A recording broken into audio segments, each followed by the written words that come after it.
सो hey everyone, good evening. पहला जय सिया राम। स्वागत है आपका इस नए मिनी ब्लॉग में। होप करती हूँ आप सभी लोग स्वस्थ होंगे, अच्छे होंगे, मस्त होंगे।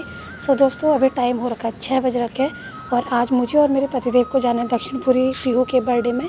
भैया तो आएंगे नहीं, वो लेट ही आते हैं रात को। तो मेरे पतिदेव अभी आ जाएंगे 7:30-8 बजे के करीब। उसके बाद हम लोग जाएंगे बर्थडे में। उसके बाद हम पहुँच गए बर्थडे के लिए दक्षिणपुरी। तो यहाँ पे बर्थडे की तैयारी वगैरह चल रही थी।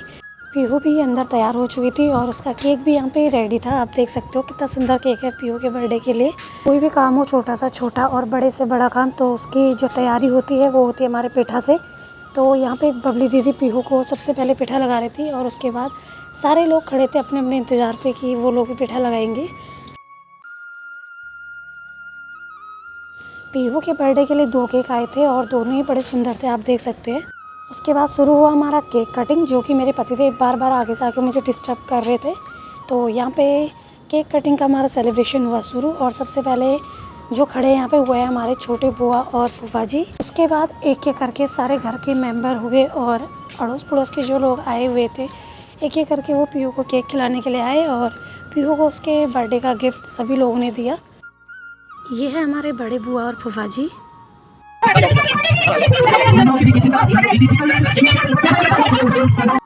वीडियो बनाते टाइम लाइट अच्छे से आ रही नहीं आ रही, ये ध्यान मैंने भी नहीं रखा और शायद मेरे कैमरे का एंगल भी सही नहीं था, इसी वजह से आप देख रहे होंगे सबके फेस एकदम कैसे आ रखे ऑयली से, और मेरा फेस तो कुछ ज़्यादा ही आ रखा है। लेकिन ये था कि गर्मी भी काफ़ी थी, तो उस चक्कर में सबके फेस एकदम ऐसे आ रखे चमकीले से बिल्कुल।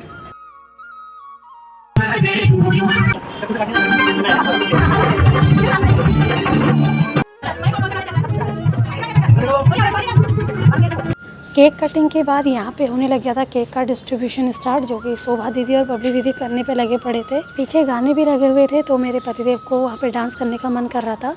और जब सब कुछ मतलब बर्थडे वगैरह वहाँ पे हो चुका था, केक वगैरह बढ़ चुका था, तो मेरी नज़र इस मूर्ति पे गई जो कोने में रखी पड़ी थी। उसके बाद आया खाना खाने का टाइम, जो कि पत्तल हमें दिए थे और जो बांट रहे थे मेरे पतिदेव। लेकिन पता नहीं खाना कब लेके आएंगे ये हमारे लिए। खाना वाना खाने के बाद हम फिर उसी रूम पे बैठ गए थे जहाँ हमने केक वगैरह काटा था, और यहाँ पे गाने भी चल रहे थे। लेकिन ये जो स्पीकर था ये बंद पड़ चुका था, तो हमने एक छोटा सा स्पीकर मंगाया। तो फ़िलहाल हम उसी से काम चला रहे थे और सभी लोग ऐसा लग रहा था कि थक चुके थे, क्योंकि ये लोग दिन में काफ़ी मेहनत कर रहे थे। तो हम लोग तो अभी आए थे, तो मेरे को तो नींद भी यहाँ पर बहुत ज़्यादा आने लग गई थी, क्योंकि आज दिन में मैं सोई नहीं थी। टाइम 11 बजने वाले थे, तो फिर उसके बाद हम लोग निकल गए थे वहाँ से, क्योंकि आज हम दोनों ही यहाँ पे आए हुए थे। तो अगर गेट लॉक हो जाता तो फिर गेट खोलने के लिए भी कोई नहीं होता ऊपर। आज था फ्राइडे, तो जैसे हम गली से बाहर निकले तो हर फ्राइडे जो मैं मार्केट जाती हूँ, ये उसी मार्केट का मतलब व्यू है। तो आज यहाँ पे मार्केट लगी हुई थी, लेकिन टाइम अब ज़्यादा हो गया था, तो मार्केट भी पूरी समेटने लग गई थी। लोग अपना सामान यहाँ पर समेटने लग गए थे। और मैंने सोचा था कि जब हम वापस आएँगे, अगर मार्केट लगी रहेगी, तो मुझे थोड़ा किचन का कुछ सामान लेना था। लेकिन दुर्भाग्यवश दुकानें बंद थी, बस कपड़ों की दुकानें लगी रही थी, 1 2 3 4 करीब। जब घर पहुँचे तो जिस बात का डर था वही हुआ। हमारे आने तक बाहर गेट हो चुका था लॉक। तो पतिदेव ने भैया को किया फ़ोन, तो वो आएंगे थोड़ी देर में। अगर ना आ पाए तो फिर हमें थोड़ी देर बैठे रहना पड़ेगा और फिर हम आधे घंटे बाद फिर कॉल ट्राई करेंगे।